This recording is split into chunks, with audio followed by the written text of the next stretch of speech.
الرسل وخاتم الأنبياء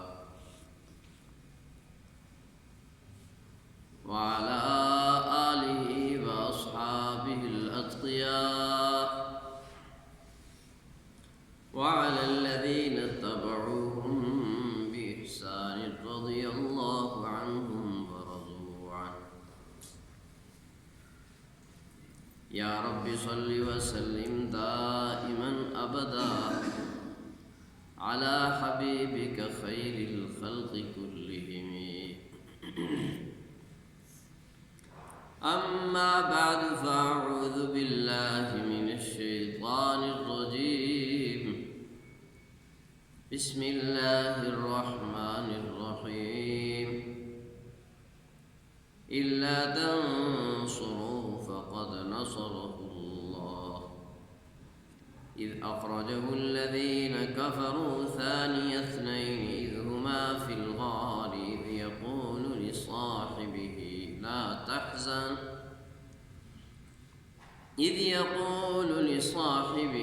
لا تحزن إن الله معنا فأنزل الله سكينته عليه وأيده بجنود لم تروها وجعل كلمة الذين كفروا السفلى وكلمة الله هي العليا والله عزيز حكيم. رب اشرح لي صدري ويسر لي أمري واحلل عقدة من لساني يفقه قولي. رب زدني علما وارزقني فهما. رب إني لما أنزلت إلي من خير فقير. محبت ذوق سے درود شریف. اللهم صل على سيدنا محمد وعلى آل سيدنا محمد وبارك وسلم. رواجب الاحترام سامعین ذی وقار، اللہ رب العزت نے اپنی مخلوقات میں مراتب اور درجے رکھے ہیں. مخلوقات کے درجے بھی ہیں، پھر ہر مخلوق کے آپس میں بھی درجے ہیں. فرشتہ الگ مخلوق ہے، فرشتوں میں بھی اللہ تعالیٰ نے درجے رکھے ہیں. انسان ایک مخلوق ہے، انسانوں میں بھی درجے رکھے. انسانوں میں افضل ترین جماعت انبیاء علیہم السلام کی ہے. پھر ان نبیوں میں بھی درجے رکھے ہیں. تلک الرسل فضلنا بعضهم علی بعض. انبیاء علیہم السلام کے بعد سب سے محترم مکرم جماعت روئے زمین پر وہ صحابہ کرام علیہم الرضوان کی جماعت ہے، جنہوں نے اللہ کے نبی خاتم النبیین صلی اللہ علیہ وسلم کی نصرت کی اور نصرت کا حق ادا کیا. آپ کے ساتھ محبت کی اور محبت کا حق ادا کر دیا. آپ پر جان نثار ہوئے اور جان نثاری کا حق ادا کر دیا. چشم فلک نے پھر ایسی کوئی جماعت نہیں دیکھی جو اپنے سربراہ پر، اپنے قائد پر اس طرح دیوانہ وار فریفتہ ہو، جن کا عالم یہ تھا کہ جب تک سرکار کے رخ زیبا کی زیارت نہ کر لیتے انہیں چین نہ آتا تھا. گھر بیٹھے بیٹھے بے چین ہو جاتے. مجھے اتنا ٹائم ہو گیا سرکار کی زیارت میں. پھر آئے، دیکھا، بس دل باغ باغ ہو گیا، آنکھیں ٹھنڈی ہو گئی. عجیب و غریب ان کے واقعات. عورتیں، مرد، بچے، بوڑھے ایک سے ایک بڑھ کر فدا. ایک خاتون جنگ ہوئی تو حالات لینے کے لیے جا رہی ہے. اس کو راستے میں کسی نے بتایا کہ تیرا بھائی شہید ہو گیا۔ ہاں چلو ٹھیک ہے، یہ بتاؤ رسول اللہ صلی اللہ علیہ وسلم کا کیا حال ہے؟ کچھ آگے گئی تو پتہ چلا کہ تیرا خامند بھی شہید ہو گیا۔ کہا مجھے یہ بتاؤ کہ میرے آقا کریم صلی اللہ علیہ وسلم کا کیا حال ہے؟ کچھ آگے گئی تو پتہ چلا کہ بیٹا بھی شہید ہو گیا، پھر پتہ چلا باپ بھی شہید ہو گیا۔ یہ چار ہی سہارے ہوتے ہیں کسی بھی عورت کے دنیا کے اسباب میں، بیٹا، باپ، خامند اور بھائی۔ چاروں سہارے کٹ جانے کے باوجود وہ بے تاب ہے کہ مجھے یہ بتلاؤ کہ رسول اللہ صلی اللہ علیہ وسلم کا کیا حال ہے۔ بتایا گیا کہ خیریت سے ہے، کہا جب تک میں دیکھ نہ لوں چین نہیں آئے گا۔ زیارت کی اور فرمایا بس آپ خیریت سے ہیں تو آپ کے بعد میری ہر مصیبت آسان ہے۔ اس کی مثال آج دنیا میں کوئی نہیں پیش کر سکتا۔ باتیں کرنا آسان، دعوے آسان۔ حضور سرور عالم صلی اللہ علیہ وسلم نے ارشاد فرمایا، اللہ رب العزت نے ساری کائنات سے مجھے چنا ہے، مجھے۔ پھر میرے لیے اللہ تعالیٰ نے میرے صحابہ کو چن کر میرے گرد جمع فرمایا ہے، چن کر میرے گرد جمع فرمایا۔ تو صحابہ اللہ کا انتخاب ہے۔ یہ مسجد میں آپ کے مستری نے ٹائلیں لگائی ہیں، ساری ٹھیک ٹائلیں لگی ہوئی، کوئی ان میں ٹوٹی ہوئی نہیں ہے۔ مستری اگر کوئی ٹوٹی ہوئی ٹائل اس میں جوڑ دے، قصور کس کا ہے؟ کیوں میاں؟ مستری کا قصور ہے نا، کہ تو نے صحیح اینٹ کی چنائی کیوں نہیں کی؟ اس جگہ پر صحیح اینٹ لگانی تھی، یا میچنگ کے مطابق تم نے نہیں لگائی۔ چنائی کرنے والے کا قصور ہے، اینٹ کا تو قصور نہیں ہے۔ فرمایا اختارنی واختار لی اصحابی، میرے لیے میرے صحابہ کی چنائی اللہ نے کی ہے۔ اب کسی صحابی پہ اعتراض تو اللہ پہ اعتراض ہے کہ اللہ نے نعوذ باللہ غلط چنائی کی ہے۔ اللہ اکبر کبیرہ۔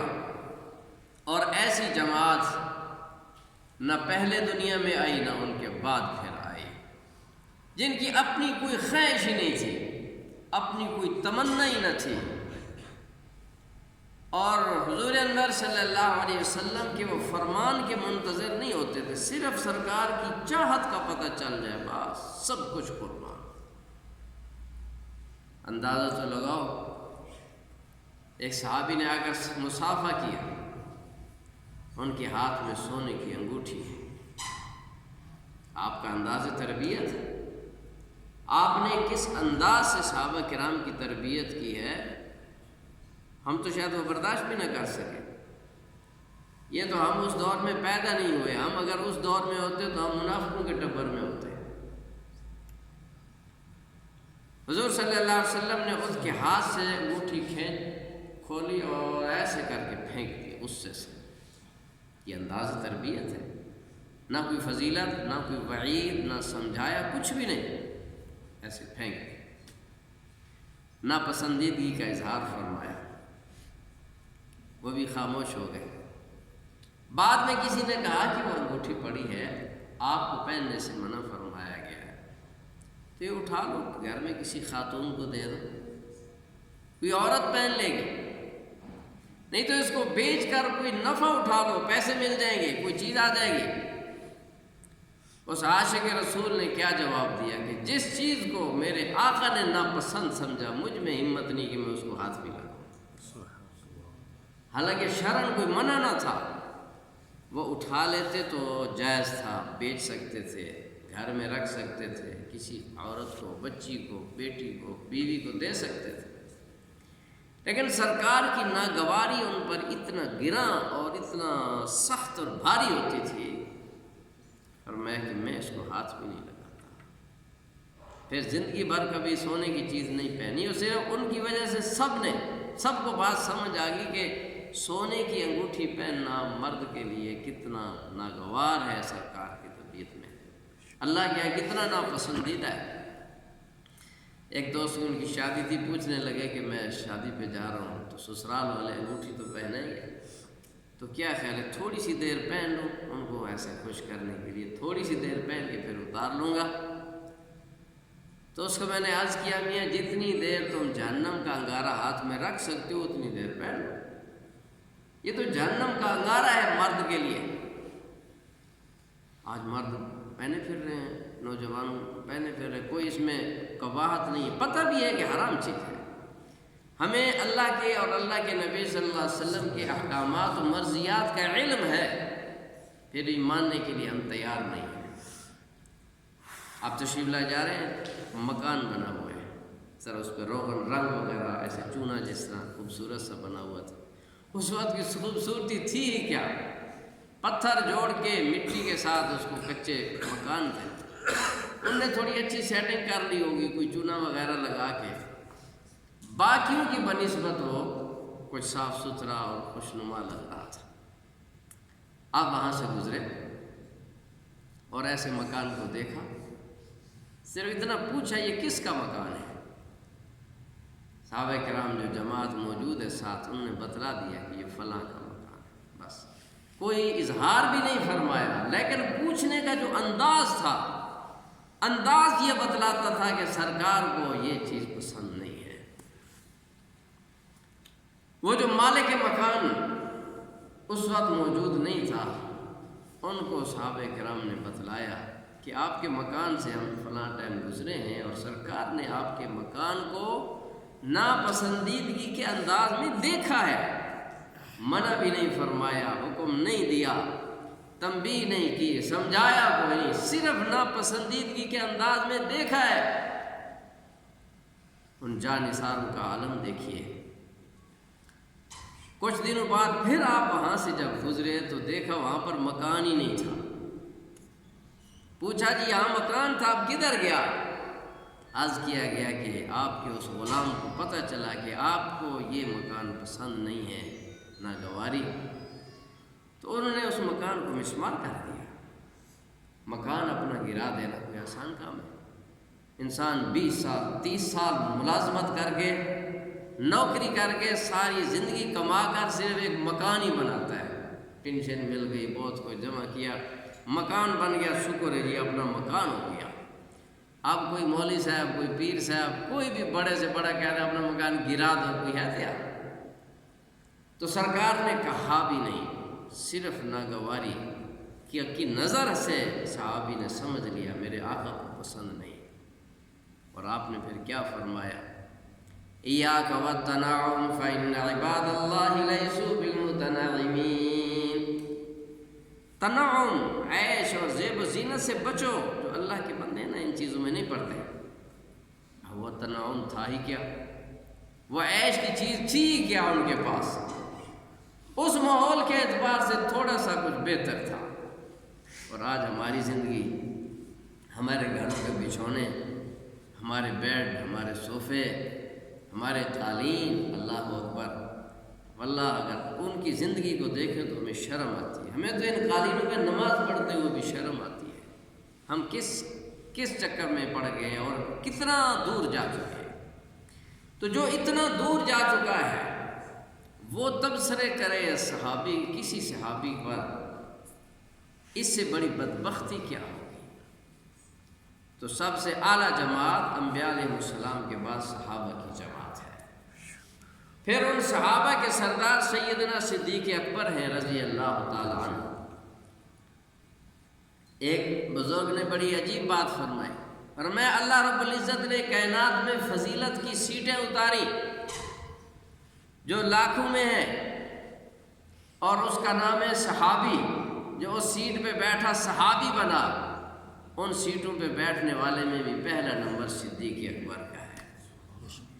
پھر دوبارہ اور کوٹا اتارا، ان کا نام رکھا مہاجرین، یہ بھی ہزاروں سیٹیں تھیں، اس میں بھی پہلے نمبر پہ بیٹھنے والے صدیق اکبر ہیں، کہ جنہیں ہجرت کا جو اعزاز ملا، سرکار کی صرف معیت نہیں، سرکار کی خدمت میں کندھوں پہ اٹھا کے ہجرت کی، یہ کسی اور کے نصیب میں، کسی فرشتے کے نصیب میں بھی یہ بات نہیں ہے۔ پھر اللہ تعالیٰ نے فضیلت کا کوٹا اتارا، سیٹیں ہیں 313 بدریجین کی، دوسری سیٹیں دوسرے نمبر پہ مہاجرین اور تیسرے درجے پہ بدریین کی سیٹیں، وہ 313 ہیں، اس میں بھی پہلے نمبر پہ صدیق اکبر ہے۔ پھر اللہ رب العزت نے چوتھا کوٹا اتارا، سیٹیں ہیں 10، کتنی؟ 10 سیٹیں ہیں، 10 مبشرہ، یہ ان سب سے افضل ہیں، اس میں بھی پہلی سیٹ پہ صدیق اکبر ہے۔ پھر اللہ تعالی نے 4 سیٹیں اتاری، یہ ان سے بھی افضل، ان 4 میں بھی پہلے نمبر پہ صدیق اکبر ہے۔ پھر اللہ رب العزت نے صرف 1 سیٹ اتاری ہے، بس اس میں کائنات میں صرف ایک بندہ ہی آ سکتا ہے، وہ سیٹ ہے خلیفۃ رسول اللہ بلا فصل۔ اس اعزاز پر بھی صدیق اکبر ہے، جنہیں سرکار نے اپنے دست اقدس سے، اپنے حکم سے اپنا مسلح عطا فرمایا کہ صدیق کے ہوتے ہوئے اللہ بھی نہیں چاہتا کہ کوئی اور مسلح پہ آئے۔ اللہ اکبر کبیرہ، یہ آیت جو تلاوت کی ہے، فرمایا الا تنصروہ فقد نصرہ اللہ، تم اگر میرے نبی کی نصرت نہیں کرو گے تو اللہ خود نصرت کرے گا، اور اللہ نے نصرت کی ہے صدیق اکبر کے ذریعے۔ صدیق کو اللہ نے اپنی نصرت قرار دیا ہے کہ نہیں؟ ناصرہ اللہ، اللہ نصرت کرے گا، اللہ نے نصرت کے لیے صدیق اکبر کا انتخاب کیا۔ تو صدیق اکبر کا یہ اعزاز ہے کہ انہیں اللہ نے اپنی نصرت قرار دیا، اور اپنی نصرت قرار دینے کا یہ وہ نمونہ اور نقشہ ہے کہ سرکار دنیا سے جاتے ہوئے فرما رہے صدیق تیرے احسانات کا بدلہ میں نہیں اتار سکا۔ قیامت تک آنے والا مسلمان، ہر مسلمان صدیق اکبر کا مقروض ہے، پورا اسلام صدیق اکبر کا مقروض ہے۔ آج ہم حساب لگاتے ہیں جی ہمارے ملک پہ اتنا قرضے ہیں، ہماری آبادی اتنی ہے، ہر بندے پہ کتنا کتنا قرضہ ہے، لگاتے ہیں کہ نہیں؟ وہ جی پچھلی حکومت میں تو اتنے ہزار تھا، اب اتنا قرضہ، فی کس اتنا قرضہ ہو گیا۔ ہم ان کافروں کے قرضوں کو تو یاد کرتے ہیں، سوچتے ہیں، کبھی صدیق اکبر کا قرضہ نہیں سوچا کہ صدیق اکبر کے ہم مقروض ہیں۔ ہمارے صاحب شریعت نبی، ہمارے کلمہ جن کا ہم کلمہ پڑھتے، وہ جب فرما رہے میں صدیق اکبر کا مقروض جا رہا ہوں، تو ان کے وساطت سے ہم سارے مقروض ہیں کہ نہیں؟ یہ تو آپ زندگی میں اعتراف فرما گئے۔ پھر آپ کے وصال کے بعد اسلام کو مٹانے کے لیے جو سازشیں چلیں، آندھیاں اور طوفان، اسلام کی حیثیت کیفیت یہ رہ گئی جس طرح جنگل میں اکیلی بکری ہو اور درندوں کی یلغار ہو ہر طرف سے، وہاں بچنے کی صورت کوئی نہیں ہوتی، اللہ ہی جس کو بچائے۔ حضور سرور عالم صلی اللہ علیہ وسلم، محبت سے کہو صلی اللہ علیہ وسلم کے وصال کے موقع پہ اتنی بڑی آزمائش آئی امت پر، اتنی بڑی۔ آج ہی ترمذی شریف میں روایت سبق میں گزری، حضور سرور عالم صلی اللہ علیہ وسلم نے فضیلت ارشاد فرمائی کہ جس پر 2 بچوں کی مصیبت آ گئی، 2 بچے بچپن میں فوت ہو گئے، وہ اس کے لیے سفارش کریں گے قیامت کے دن۔ اماں جان سیدہ عائشہ صدیقہ رضی اللہ عنہ نے پوچھا، جس کا ایک بچہ فوت ہوا، فرمایا ایک بچہ بھی شفاعت کرے گا۔ پھر انہوں نے سوال کیا کہ جس کے اولاد ہی نہ ہو، کیونکہ اماں جان کی اولاد نہیں تھی، انہوں نے اپنی بات بھی پوچھ لی، اور ان کے صدقے قیامت تک آنے والے ہر مسلمان مرد عورت جن کی اولاد نہیں ہے یا بچپن میں فوت نہیں ہوئی، ان کے بارے میں بھی تو پوچھ لیا۔ پوچھا کہ جس کی اولاد ہی نہ ہو، فرمایا میں اس کا انتظار کروں گا، میں اس کا سفارشی ہوں حوض کوثر پر۔ پھر اگلی جو بات ارشاد فرمائی، فرمایا لن یصابوا بمثلی، میری جدائی جیسا صدمہ اور غم جو میری امت کو پہنچنے والا ہے نا، ایسی مصیبت کسی کو نہیں پہنچی۔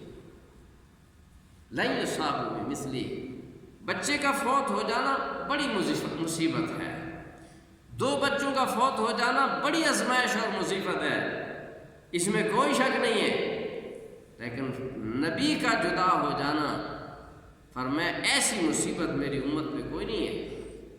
اور یہ بات ہم آپ نہیں سمجھ پا رہے ہیں، ہمیں نہیں سمجھ آتی، کیونکہ ہمیں اس درجے کا تعلق نہیں ہے۔ جن کو اس درجے کا تعلق تھا وہ اس بات کو سمجھتے تھے کہ لن یصابوا بمثلہ کا مطلب کیا ہے۔ ہمیں اس درجے کا تعلق نہیں ہے، اس لیے اس بات کے وزن کا ہمیں نہیں اندازہ کہ لن یصابوا بمثلہ کتنا بڑا جملہ ہے۔ فرمایا تم پر میری ایک مصیبت آنے والی ہے، ایسی مصیبت آئے گی بلغت القلوب الحناجر، غم کے مارے یہ دل یہاں گلے میں آ کے پھنس جائے گا۔ محدثین کرام فرماتے ہیں اس پیشین گوئی سے مراد آپ نے اپنے وصال مبارک کی پیشین گوئی دی کہ میری امت پہ بڑی سخت آزمائش آنے والی ہے، بڑے بڑے پہلوانوں کی آواز باختہ ہو گئے۔ ایسے وقت میں فتنوں کی یلغار اور اسلام کی کشتی بھنور میں ہے، طوفانوں کی زد میں ہے۔ ایسے وقت میں صدیق اکبر ہی ہے جنہیں اللہ نے کھڑا کیا اور پوری امت کو سنبھالا دیا۔ فرمایا ما سب اللہ فی قلبی سبب تو فی قلبی ابی بکر، جو کچھ اللہ نے میرے سینے میں ڈالا میں ابو بکر کے سینے میں ڈال کے جا رہا ہوں۔ پھر اس کا اظہار اس وقت ہوا کہ سب کی رائے جدا ہے، صدیق اکبر کی رائے اکیلے ہے۔ حضرت عمر کو ڈانٹا، تنبیہ فرمائی عمر کیا ہو گیا؟ حالت کفر میں تو بڑے بہادر تھے، اسلام میں بزدل ہو گئے، کوئی بھی نہ آئے تو میں اکیلا لڑوں گا۔ اور سب سے پہلے حضرت نے منکرین ختم نبوت کے خلاف علم بلند کیا۔ ان فتنوں میں خوفناک فتنہ منکرین ختم نبوت کا، فتنے تو اور بھی تھے، منکرین زکوٰۃ کا فتنہ، مرتدین کا فتنہ، منافقین کا فتنہ، یہودیوں کی بدعہدی کا فتنہ، بیرون دشمنوں کا فتنہ، بہت سارے فتنے۔ ان میں ایک فتنہ منکرین ختم نبوت کا تھا۔ حضرت نے سب سے پہلے اس فتنے کو ٹارگٹ کیا کہ وہ اس فتنے کی خوفناکی سمجھتے تھے، ہم اس کی خوفناکی نہیں سمجھ رہے، ہم اس بات کو بہت برا سمجھتے ہیں۔ ہر بچہ کہ انڈیا اللہ نہ کرے پاکستان پہ حملہ کرے تو ہم بہت خوفناک سمجھتے ہے کہ نہیں؟ سب کے دلوں میں خوف ہے کہ نہیں؟ بولو یار، کبھی یہ فوجیں جب بارڈر پہ آتی ہیں سارے خوف زدہ ہو جاتے ہیں کہ نہیں؟ اس کو ہم بہت بڑا خوف سمجھتے ہیں، اور خوف کی چیز بھی ہے، اس میں شک بھی کوئی نہیں۔ اللہ نہ کرے امریکہ اگر حملہ کر دے تو خوفناک ہے کہ نہیں؟ خوف کی چیز ہے، جہاں جنگیں ہوتی ہیں تباہی ہو جاتی ہے، کچھ نہیں بچتا۔ اللہ پاک ان ملکوں پہ رحم فرمائے، عراق، شام، یمن اور افغانستان، فلسطین، چپے چپے پہ، کشمیر پہ، انڈیا میں ظلم کی ایک طوفان آندھی چلی ہوئی ہے، ظلم کی، اللہ بچائے جنگ سے۔ یہ خوفناک ہے۔ یہ حالات اس وقت مدینے پر بھی تھے کہ یہ سارے خطرات موجود تھے، لیکن صدیق اکبر نے ان سارے خوفوں سے بڑھ کر فتنہ انکار ختم نبوت کے فتنے کو سب سے خوفناک جانا ہے۔ اور ہم اس فتنے کو فتنہ سمجھ ہی نہیں رہے۔ ہم انڈیا کے حملے کو، امریکہ کے حملے کو یا کسی اور دشمن کے حملے کو فتنہ سمجھتے ہیں، خوف اس سے دل میں آتا ہے، لیکن یہ جو اندر درندہ بیٹھا ہے ہمارے بغلوں میں گھسا ہوا، ہماری مارکیٹوں میں، ہمارے محلوں گلیوں میں، ہمارے شہر و دیہاتوں میں، اس کو ہم فتنہ ہی نہیں سمجھ رہے۔ کاش کہ فراست صدیقی کا کچھ ذرہ اللہ ہمیں بھی نصیب فرما دے۔ یہ فراست صدیقی ہے جنہوں نے بھاپا کے سب سے خطرناک فتنہ انکار ختم نبوت کا ہے۔ اس کی سرکوبی پہلے ہوگی، کیونکہ یہ وہ عظیم عقیدہ ہے جس کی وجہ سے ہمارا پورا دین محفوظ ہے، پورا اسلام محفوظ ہے۔ یہ عقیدہ اگر کمزور ہو گیا تو پھر کچھ بھی محفوظ نہیں ہوتا۔ یہ تو ہماری ڈیفینس، دفاعی لین ہے، باہر کی حویلی ہے۔ اللہ اکبر کبیرہ۔ کوئی حملہ آور ہو تو باہر کی دیوار کو مضبوط کیا جاتا ہے، اندر کی چیزوں کو نہیں دیکھا جاتا، باہر اس کو روکا جاتا ہے۔ سیلاب کے علاقے، یہاں تو نہیں، ہمارا سیلابی علاقہ ہے، جب دریا کا سیلاب آتا ہے تو ہم لوگ کیا کرتے ہیں، جو ہماری حویلی ہوتی ہے نا اس کی حفاظت کرتے ہیں، اندر مکان ہے، سامان پڑا ہے، اس کو نہیں چھیڑتے، چاہے زیور ہو، پیسہ، اس کی فکر نہیں ہوتی، باہر والی حویلی کو محفوظ کرتے ہیں کہ اگر یہ گر گئی تو پھر کچھ بھی نہیں بچے گا۔ حویلی محفوظ ہے تو پھر سب کچھ محفوظ ہے، اس پہ مٹی چڑھائیں گے، اس پہ نگرانی کریں گے، ہر وقت پہرا ہوتا ہے۔ تو ختم نبوت کا عقیدہ پورے اسلام کا محافظ عقیدہ ہے۔ اس فلسفے کو صدیق اکبر رضی اللہ تعالیٰ عنہ نے بھانپا اور جانا اور اس فتنے کی سرکوبی کی، اور سینکڑوں صحابہ کرام اور قرائے کرام، علماء صحابہ، جنہوں نے اس عظیم مقصد کے لیے اپنی جان پیش کی، تو اللہ رب العزت نے صدیق اکبر کو اپنی نصرت قرار دیا۔ الا تنصروہ فقد نصرہ اللہ۔ تو صدیق اکبر نے اس لقب کا حق ادا کر کے دکھایا کہ اسلام پر جب بھی کوئی بات آئے تو صدیق اکبر چین سے نہیں بیٹھے۔ اس موقع پہ حضرت نے کیا بات ارشاد، جب ان کو روکا جا رہا تھا نا، آپ ایسے وقت میں باہر فوجیں نہ بھیجیں، مدینہ میں حالات صحیح نہیں ہیں، ابھی تھوڑے مضبوط ہو جائیں، فلاں فلاں، عجیب بات ارشاد فرمائی، فرمایا اینقص الدین وانا حی، دین مٹتا رہے اور میں زندہ رہوں، دین مٹتا رہے اور میں زندہ رہوں، یہ کیسے ہو سکتا ہے؟ الا تنصروہ فقد نصرہ اللہ، اگر تم نہیں نصرت کرو گے تو اللہ نصرت کرے گا۔ اللہ نے صدیق اکبر کے ذریعے اپنے نبی کی نصرت بھی کی، نبی کے دین کی نصرت بھی کی، نبی کی ناموس کی نصرت بھی کی ہے کہ نہیں کی؟ تو پہلے مجاہد ختم نبوت سیدنا صدیق اکبر رضی اللہ عنہ، یہ خلیفہ بلا فصل، آج کا کوئی چوڑا، آج کی کوئی چوڑی ان پر آوازیں کسے کہ نعوذ باللہ وہ حضرت فاطمہ کا وراثت کھا گئے۔ آج یہ ایشو اٹھایا ہوا ہے، ایک چوڑی نے یہ بک ماری، نعوذ باللہ وہ حضرت فاطمہ کی وراثت کھا گئے، باغ فتح تقسیم نہیں کیا۔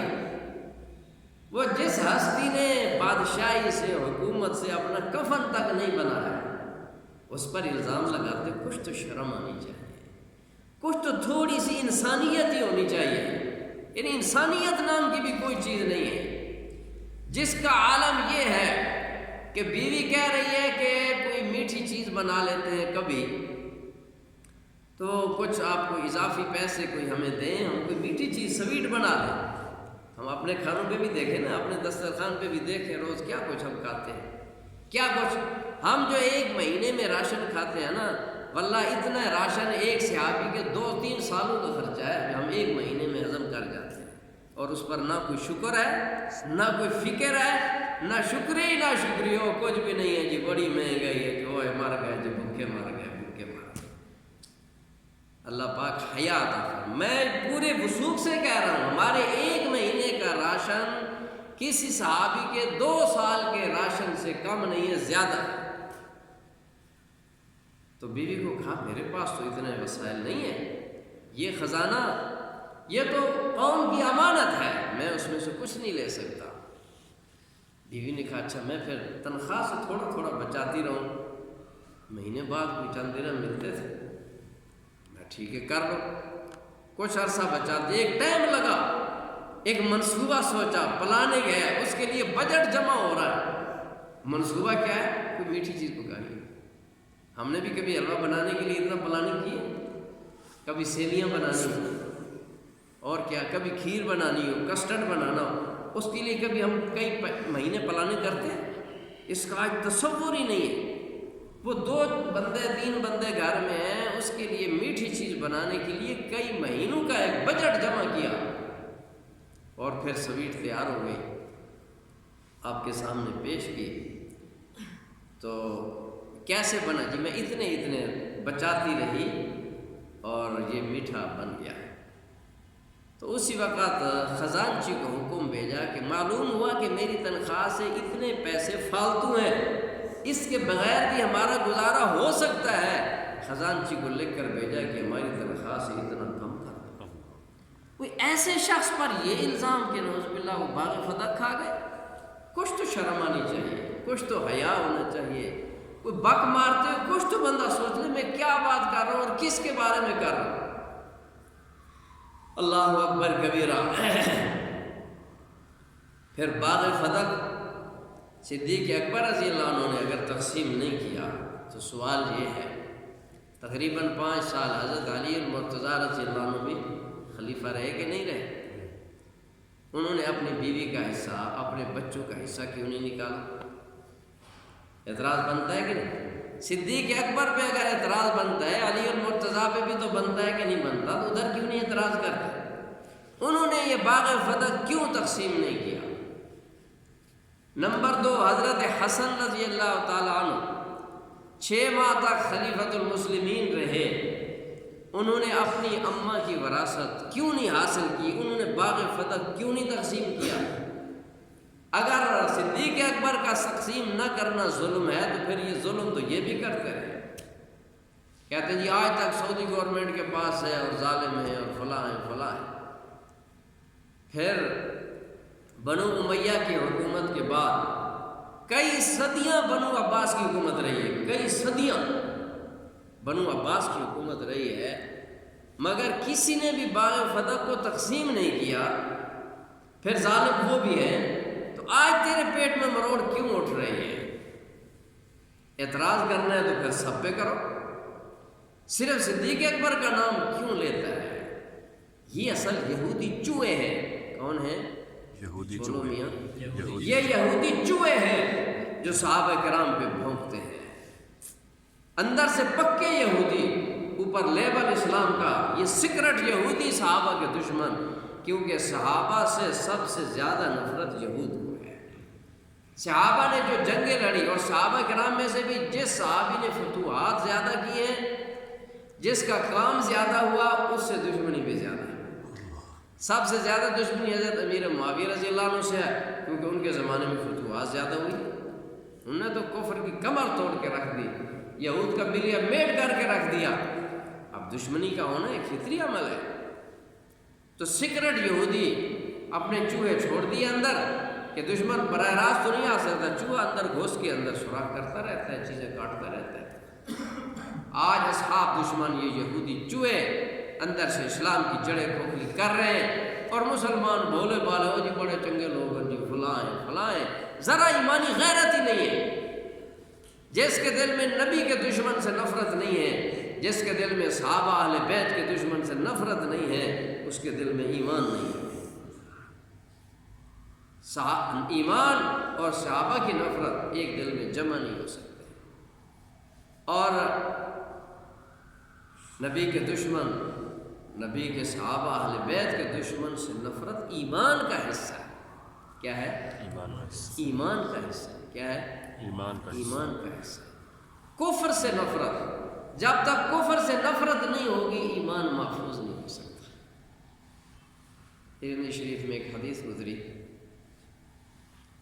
جنازہ آیا تو آپ کھڑے ہو گئے.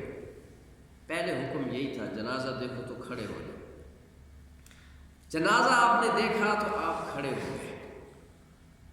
ایک یہودی عالم آیا، وہ کہنے لگا جی ہم بھی ایسے ہی کرتے ہیں، جنازے کو دیکھ کر کھڑے ہو جاتے ہیں. حضور صلی اللہ علیہ وسلم فوراً بیٹھ گئے، ہم تمہاری مخالفت کریں. آج ہمیں کفر سے ڈائلاگ کے درس دیے جاتے ہیں کہ کافروں سے ڈائلاگ کرو، کمپرومائز کرو، ان کو برداشت کرو. جن کا کلمہ پڑھے ان کا تو عالم یہ ہے. آپ کھڑے ہیں، یہودی عالم آ کے کہتا ہے کہ ایسا ہم بھی ایسے ہی کرتے ہیں. آپ اسی وقت بیٹھ گئے. یہ نہیں سوچا کہ یہ کیا کہے گا، وہ جی اتنا شدت نہیں ہونی چاہیے، سختی نہیں ہونی چاہیے. آپ اسی وقت بیٹھ گئے. یہود کا طریقہ یہ تھا کہ وہ بال آگے سے بڑے رکھتے تھے، پیچھے سے چھوٹے. آپ نے فرمایا خالف الیہود، یہود کی مخالفت کرو، یا تو بال پوری طرح ختم کرا دو یا برابر رکھو، زلفیں رکھو. اور ہم نے کس کی مانی؟ آج تو نئے نئے ڈیزائن ہیں، اللہ کی پناہ. آج تو پتہ نہیں وہ انسان ہی نہیں رہے، عجیب کوئی مخلوق بن گئی ہے. انسانیت سے اپنے آپ کو نکالنا چاہتے ہیں. کسی نے گدھے والے سٹائل بنائے ہوئے ہیں، کسی نے کوئی ہرنی والے سٹائل بنائے ہوئے ہیں، کسی نے کوئی وہ خنزیری سٹائل ہے، خنزیری سٹائل، کسی نے اونٹ بنائے، اونٹ کی کوہان کی طرح بنائے ہوئے ہیں. یہ کیا شوق ہو گیا؟ انسان اپنی انسانیت پہ راضی نہیں رہا. ٹھیک ہے، جدھر جہنم میں جاتے ہیں جائے، اللہ نے تو تمہیں انسان بنایا. آج ہم اپنی انسانیت سے ناراض کہ ہمیں اللہ نے انسان کیوں بنایا. جانوروں والا سٹائل، جانوروں کی طرح کھڑے ہو کے کھانا، انہی کی طرح کھڑے ہو کے موتنا، اور کھڑے سارے نظام، لباس بھی. صبح ایک بچہ دیکھا، بڑا امیر گھرانے کا بچہ، یہاں سے پینٹ پھٹی ہوئی، گوٹے اس کے نظر آ رہے ہیں. یہ بھی سٹائل، عجیب سٹائل ہے. مت ماری گئی ہے. حضرت توسی رحمۃ اللہ علیہ فرمایا کرتے تھے، ای قوم دے سرج بھیجا کوئی نہیں. ای قوم دے سرج بھیجا کوئی نہیں. بھیجا جانتے ہو؟ دماغ نہیں ہے. تھوڑا سا دماغ ہوتا، وہ اتنا سوچ لو بھی پھٹے. سردی کے موسم میں، یہ آج صبح کی بات ہے، سردی کے موسم میں فیشن کرنے کے لیے وہ بچے کو دم کرانے کے لیے لائے، پینٹ یہاں سے ایسے پھٹی. اللہ اکبر کبیرہ. اتنی تیزی سے ہم ان کے پیچھے دوڑ رہے ہیں، ان سے بھی کوئی آگے نکل گئے، ان سے بھی آگے نکل گئے. اللہ پاک صدیقی ایمان نصیب فرمائے. اللہ کے لیے اپنے بچوں کے ایمان کی حفاظت کرو، اپنے ایمان کی حفاظت کریں. ہمارا ایمان ہر وقت خطرے میں ہے. اصحاب دشمن، ختم نبوت کے دشمن، ناموس رسالت کے دشمنوں نے شکوک و شبہات کا ایسا جال بچھایا ہے. آپ کو کوئی ملے گا، وہ جی قرآن میں تو آتا ہے کہ وَامْسَحُوا بِرُؤُوسِكُمْ وَأَرْجُلِكُمْ وَأَرْجُلِكُمْ، کہ سر کے بھی مسح کرو، پاؤں کا مسح کرو. تم پاؤں دھوتے ہو، قرآن میں تو مسح کا ذکر ہے. اب چونکہ علم ہے کوئی نہیں، اتنی بات سن کر ایک مسلمان متاثر ہو جاتا ہے اور ان کو حق سمجھ لیتا ہے، ایمان اس کا ختم ہو گیا، یہ کافر ہو گیا. کہ اجماع امت ہے قرآن کی، جن پہ قرآن نازل ہوا، جنہوں نے قرآن کو نقل کیا، ان کا عمل کیا ہے، انہوں نے اس آیت کی کیا تشریح کی ہے. یہی بات ہے. کوئی تمہیں آ کے کہے گا، حدیث میں آیا ہے کہ حضور کے زمانے میں 3 طلاقیں ایک مجلس کی 1 شمار ہوتی تھی، وہ حدیث بھی تمہیں دکھا دے گا، تم دیکھو گے کہ بات تو ٹھیک ہے. یہ شکوک و شبہات پیدا کر کے ایمان چھینا جا رہا ہے. اللہ کے لیے اپنے ایمان کی حفاظت کریں، اور ایمان کی حفاظت کا ذریعہ علماء کے ساتھ جڑنا ہے، اہل حق علماء کے ساتھ جڑنا. ہر باطل کی کوشش یہ رہی ہے اور اب بھی ہے کہ عوام کو علماء سے توڑو. بخاری شریف کی حدیث ہے، فرمایا الامام جنہ یتقی بہا، امام ڈھال ہوتا ہے جس کے ذریعے دفاع حاصل کیا جاتا ہے. ڈھال جانتے ہو؟ یہ پولیس والے جب آتے ہیں نا جلوسوں وغیرہ پہ، انہوں نے ہاتھ میں ایک وہ ایسے فریم سا اٹھایا ہوا ہوتا ہے، اس کو ڈھال کہتے ہیں. آج کل پتہ نہیں کیا کہتے ہیں، shield, safety shield. Safety shield ہوتی ہے.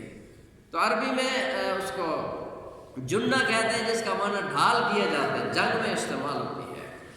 تو یہ سیفٹی شیٹ ہے. اس کوئی پتھر آیا، گولی آئی، کوئی ڈنڈا آیا، اس کے ذریعے آدمی بچ جاتا ہے، اپنے کو محفوظ کر لیتا ہے. فرمایا الامام جنہ، جو امام ہے تمہارا، امام منتخب کرو تو چن کر صحیح عالم دین ہو جس کو آپ پیشوا بنا رہے ہیں، پھر اس کے پیچھے پناہ حاصل کرو. کوئی بھی تمہیں شک شبہ میں ڈالتا ہے، فوراً اپنے عالم سے رابطہ. کوئی بھی شک میں ڈالتا، فوراً کوئی بھی سوال آیا، کسی میسج میں پڑھ لیا، کوئی ویڈیو دیکھ لی، کوئی کسی سے ایسے سن لیا، چلتے چلتے کسی نے زہر پھینک دیا، فوراً اپنے معالج سے رابطہ کرو. یہ وائرس ہے، اللہ کی قسم، یہ کرونا وائرس سے 1000 گنا زیادہ خطرناک ہے. یہ شکوک و شبہات کا وائرس، کرونا وائرس تو اس کے مقابلے میں کچھ بھی نہیں ہے، اس سے کروڑ گنا زیادہ خطرناک ہے. پر کرونا وائرس سے سارے ڈر رہے ہیں، اور یہ وائرس ہمارے اندر گھس چکا ہے، ہمیں اس کی پرواہ ہوگی. شکوک و شبہ، صحابہ کرام کے بارے میں شک، وہ جی فلاں صحابی نے یوں کیوں کیا، یوں کیوں کہا، تو ماما لگ رہا، تجھے جج کس نے بنایا؟ اللہ جو کہہ رہا ہے میں نے ان کو معاف کر دیا، اور اللہ کے نبی کو بھی حکم ہے محبوبہ آپ ان کو معاف بھی کریں اور ان کے لیے دعا بھی کریں. جس رب کا دین ہے وہ کہہ رہا ہے کہ رضی اللہ عنہ، میں سب سے خوش ہوں، میاں میں خوش ہوں. کوئی خاوند اپنی بیوی بہت خوش ہو، ہر لحاظ سے وہ خدمت کرتی ہے، کوئی دوسرا آدمی کہے کہ تیری بیوی اچھی نہیں ہے، تو اس کی بات کو قبول کرے گا؟ وہ لگائے گا اسے، جا ہمارے گھر کیوں خراب کرتا ہے؟ اللہ کہہ رہا ہے میں خوش ہوں ان سے، میں راضی ہوں ان کے لیے، کل وعد اللہ الحسنی، سب سے میں نے اچھے وعدے کر دیے، درجے ضرور ہیں لیکن فرمایا کل وعد اللہ الحسنی۔ ابو بکر کے الف سے لے کے حضرت وحشی کی یا تک سارے صحابہ سے اللہ نے فرمایا کل وعد اللہ الحسنی، سب سے اچھا وعدہ ہے۔ تجھے کس نے یہ حق دیا ہے کہ تو اپنی خیر منا، تیرے ساتھ کیا ہونے والا ہے؟ تو اس لیے یہ کہا کہ یہ یہود کے چوہے ہیں، یہ وساوس پھیلانے والے، قادیانیت کی شکل میں، کوئی گستاخوں کی شکل میں، کوئی دشمنان صحابہ کی شکل میں، یہ سب یہ یہود کے چوہے ہیں۔ چوہوں کا کام یہی ہے۔ چوہوں سے وائرس پھیلتا ہے کہ نہیں؟ یہ تحقیق آ گئی ہے نا، کرونا وائرس چوہوں سے پھیلا ہے۔ تو چوہوں سے وائرس پھیلتا ہے، یہ ایمانی وائرس ہے وساوس کا، جو بندے کا ایمان برباد کرتا ہے۔ اللہ کے لیے آنکھیں کھولے، چوکنے رہیں، اپنے علماء سے رابطے میں رکھیں۔ آپ اپنے عالم سے ملیں، اس سے آپ کا مسئلہ حل نہیں ہوا تب بھی پریشان نہ ہوں، بدظن نہ ہوں، اسپیشلسٹ کے پاس چلے جائیں۔ ایک سے ایک بڑھ کر اسپیشلسٹ ہوتا ہے کہ نہیں؟ یہاں علاج نہیں ہوا ہم پنڈی جاتے ہیں، وہاں ڈاکٹر صحیح نہیں ملا لاہور جاتے ہیں، کام نہیں ہوا تو کراچی بھی چلے جاتے ہیں، اور پیسے اللہ نے دیے ہوں تو پھر بیرون ملک بھی جاتے ہیں۔ راستہ یہی ہے، جانا ڈاکٹر کے پاس ہے، یہ نہیں ہے ڈاکٹر سے چلو فائدہ نہیں ہوا تو وکیل کے پاس چلے جاتے ہیں۔ کیا خیال ہے؟ ایسا کوئی کرتا ہے؟ بھئی ڈاکٹر سے مسئلہ سمجھ نہیں آ رہا، چلو کسی موچی کے پاس چلے جاتے ہیں، وہ کوئی ٹانکا لگا دے گا۔ جاتے ڈاکٹر کے پاس ہی ہے، چاہے جتنا دور جانا پڑے۔ اس لیے میاں یہ جو شیطانی وساوس، یہ چوہے ہیں، ان کے جو وائرس ہے، علاج اس کا عالم دین سے ملے گا۔ کسی ڈاکٹروں کے پاس یہ علاج نہیں ملے گا، انجینئروں کے پاس علاج نہیں ملے گا، اور لچھے دار لیکچر دینے والے، سوشل میڈیا پہ کلپ جھاڑنے والوں کے پاس علاج ہے۔ آج وہ مرزا انجینئر، مرزا علی محمد انجینئر، وہ انجینئر، تو انجینئر ہے، جا تو مکان بنا، عمارتیں بنا، پلیں بنا، تیرا وہ کام ہے۔ کوئی موچی اگر ڈاکٹر بن کے بیٹھ جائے، اس کو قبول کر لو گے؟ تو مرزا انجینئر محمد علی کو دین کا رہنما اور سکالر کیسے امت نے قبول کر لیا؟ سوال بنتا ہے کہ نہیں بنتا؟ پھر تیرا یہ کھاتا ہی نہیں ہے، تو نے دین پڑھا ہی کوئی نہیں ہے، تیرا استاد ہی کوئی نہیں ہے۔ جس طرح فارمی مرغی کا باپ کوئی نہیں ہوتا، تو بغیر باپ کے دنیا میں آیا، اور آج تو علماء پہ، پوری امت پہ بکواس کرتا ہے، محدثین پہ بکواس کرتا ہے۔ اور جب یہ آیا تھا اس وقت علماء نے یہ پیشین گوئی دی تھی کہ یہ ان قریب انکار حدیث کرے گا، آج وہ کر رہا ہے، آج وہ حدیثوں کا انکار کر رہا ہے۔ ڈاکٹر ذاکر نائک جی اور کوئی ڈاکٹر خامدی ہے، بھئی ڈاکٹر کا تم جو دوائیاں بیچو، میڈیکل سٹور کھولو بابا، اپنا کام کرو، یا تو آؤ مدرسے میں پڑھو، دین حاصل کرو، پھر دین کا کام کرو۔ موچی کو ڈاکٹر کوئی نہیں سمجھتا، نائی کو وکیل کوئی نہیں بناتا، تو ان انجینئروں کو اور ڈاکٹروں کو دینی سکالر سمجھنا یہ پرلے درجے کی حماقت اور جہالت ہے۔ یہ کوئی تعصب کی بات نہیں ہے، ایک موٹی سی بات ہے۔ یار تم کسی موچی کو کہتے ہو یار میرا کیس عدالت میں ہے، تم جا کے پاس کرو، کسی موچی کو، نائی کو، کمار کو نہیں، بھی ان کا اپنا کام ہے، یہ اور کام ہے، شعبہ ہے۔ تو یہ دین کا اپنا شعبہ ہے۔ آج آپ کے چکوال میں بھی کئی مساجد میں بالکل جاہل، جن کو قرآن کے الفاظ تک نہیں آتے، صبح صبح بورڈ رکھ کے وہ ترجمے لکھ کر قرآن کے درس دے رہے ہیں، یہ ہو رہا ہے۔ اور جو نہیں بیٹھتا اس کو برا بھلا کہتے ہیں، گالیاں دیتے ہیں، تو درس قرآن نہیں بیٹھتا، وہ درس قرآن نہیں ہے، یہ درس شیطان ہے۔ جو خود قرآن پڑھنا نہیں جانتا، قرآن کو بدنام کرتا ہے، وہ درس قرآن نہیں ہے۔ غیر عالم کا درس قرآن نہیں ہوتا، وہ درس شیطان ہوتا ہے۔ بات سمجھ آئیے؟ اللہ کے لیے اپنا ایمان بچاؤ۔ یہ سب یہود کے چوہے ہیں، کسی کا کوئی لیبل چڑھا ہوا، کسی کا کوئی لیبل چڑھا ہوا۔ ایک دوست کہہ رہا ہے یہ ہماری مسجد میں درس دیتے ہیں، وہ اتنا غلط پڑھتا ہے کہ اس کا سننا ہی گناہ ہے، لیکن وہ درس قرآن دے رہا ہے۔ اور آیت لکھی ہے جی، وہ کیا کہتے ہیں قرآن پاک کے بارے میں، فَقْرَؤُوا مَا تَيَسَّرَ مِنَ الْقُرْآنِ، آیت یہ لکھی فَقْرَؤُوا مَا تَيَسَّرَ مِنَ الْقُرْآنِ۔ فَقْرَؤُوا مِنَ الْقُرْآنِ کا معنی تو ہے قرآن پڑھو. تم قرآن تو نہیں پڑھتے, اپنے مفسر کا ترجمہ لکھتے ہو, قرآن تو تمہیں پڑھنا آتا ہی نہیں. اس آیت کی بھی خلاف ورزی ہے. تو یہ بات بس ایسے نکلتی چل پڑی ہے. اللہ پاک حفاظت فرمائے اس طرح کی لچھے دار باتوں میں نہ ہو. امام مالک رحمۃ اللہ علیہ فرماتے ہیں جس وجہ سے امت کا پہلا حصہ نجات پا گیا ہے اسی بنیاد پر یہ آخری حصہ نجات پا گیا. اس لیے پرانے دین پہ قائم رہو. نجات پرانے دین سے ملے گی, یہ نئے دین سے نجات نہیں ملے گی. یہ نیا دین یہود کے چونہ کا لایا ہوا دین ہے. اور یہ نئی تحقیق, یہ ہماری ریسرچ ہے. ہم امام کو حنیفہ نے یوں کیوں کہہ دیا, فلاں امام نے یوں, ہماری نئی ریسرچ چاہیے. نئی ریسرچ سے اللہ نہیں ملے گا, اللہ کا رسول نہیں ملے گا. جو پرانا دین چلا آ رہا ہے نا 1400 سال کا, بس اسی پہ جمے رہنا, اسی میں نجات ہے, اسی میں عافیت ہے. اللہ پاک عمل کی توفیق عطا فرمائے. وآخر دعوانا وضاحت ہو جائے کون سی انگوٹھی جائز ہے مقدار کی. انگوٹھی کے بارے میں پوچھ رہے ہیں. یاد رکھو سونے چاندی کے علاوہ کسی بھی دھات کی انگوٹھی عورت کے لیے بھی جائز نہیں ہے. پلاسٹک کی انگوٹھیاں, آرٹیفیشل انگوٹھیاں, پیتل کی, عورت کے لیے بھی جائز نہیں. عورت کے لیے صرف سونے اور چاندی کی انگوٹھی جائز ہے, اور اس کی مقدار عورت کے حق میں کوئی مقرر نہیں ہے. اور مرد کے لیے صرف چاندی کی انگوٹھی جائز ہے. یہ لوہے کے چھلے, یہ وہ جی فلاں جگہ کا چھلا ہے جی, اور اس سے جی بواسیر ٹھیک ہوتی ہے, یہ نتھا ٹھیک ہوئے نہیں جی, یہ پتہ نہیں ہمارا دماغ ہے, بس اللہ ہی سمجھ آتا. نتھے ٹھیک ہوتی ہیں تو سریے لپیٹنا ہاتھ پہ. اس انگوٹھی سے کیا ہوتا ہے تاکہ صحیح علاج ہو. ہاں جی سریے ماشاء اللہ موٹے موٹے سریے ادھر بھی ڈال دو, پاؤں میں بھی ڈال دو, گلے میں بھی, ساری بیماریاں ٹھیک ہو جائیں. تو اس سے کچھ بھی نہیں ہوتا میاں, یہ ایک شیطانی باتیں ہیں. قرآن و حدیث میں جو کچھ ہے وہی ہمارے لیے کافی ہے. میڈیکل علاج ہے, اس کی کوئی منع نہیں ہے. جو میڈیکل علاج ہے کرو. یہ معدے کی خرابی سے یہ نتھے خراب ہوتی ہے, معدہ خراب ہوتا ہے. تو انگوٹھی یہاں ڈالی ہوئی ہے, معدہ اندر سے کیسے ٹھیک ہوگا بھی. اللہ اکبر کو. اور اس معاملے میں شیطان بھی تعاون کرتا ہے. شیطان بھی تعاون کرتا ہے. بندے کو وہ بیمار کرے گا, پھر اس کو شرک کی طرف اور غلط کام کی طرف لے جائے گا. وہ وہی غلط کام کرے گا اور وہ ٹھیک کر دے گا.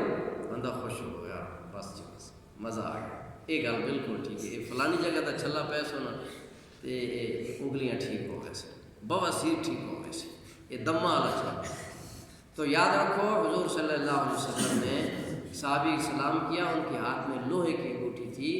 آپ نے فرمایا کہ یہ اہل جہنم کا لباس ہے. لوہے کے کڑے, لوہے کی انگوٹھیاں, چاہے اوپر کچھ بھی لکھا ہوا, یہ جہنمیوں کا لباس ہے. جس نے جہنم جانا ہے تو وہ خوشی سے پہنے. مرد کے لیے صرف چاندی کی انگوٹھی جائز ہے, اور اس کی بھی مقدار متعین ہے. یہ تقریباً 4.25 ماشے سے زیادہ نہ ہو. کتنی؟ 4.25 ماشے سے زیادہ نہ ہو. کئی دوستوں نے پہنی ہوتی ہے, میاں اس کا وزن کتنا ہے جی؟ وزن کا تو پتہ نہیں.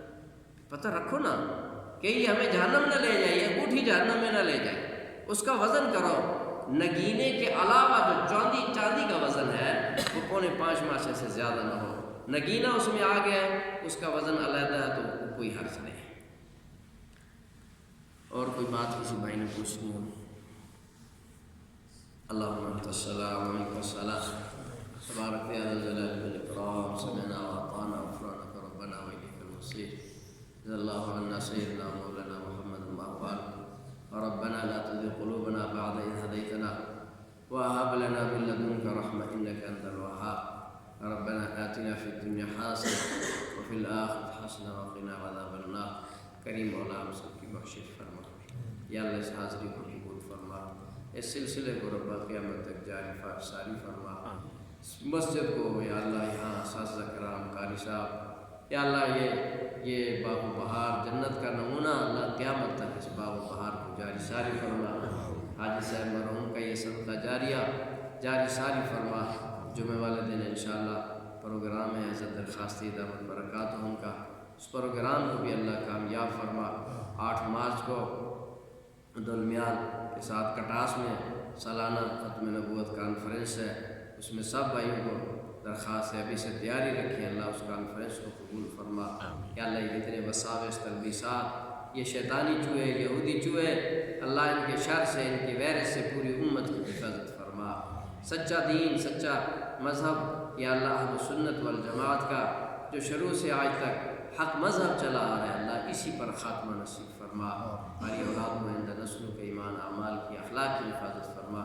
ہمارے مدرسے کے سابق استاد قاری حفیظ الرحمان صاحب دامن برکاتہ ان کی اہلیہ بیمار ہے یا اللہ انہیں شفا عطا فرما۔ ہمارے محلے کے دوست صابر بٹ صاحب بیمار ہیں یا اللہ انہیں بھی شفا عطا فرما، پوری امت کی بخش فرما۔ آج ہمیں وہ ماسٹر ارشد صاحب ان کی بہنوئی فوت ہوئے، آج اللہ ان کی کامل مغفرت فرما۔ صلی اللہ علیہ نبی الکریم وعلی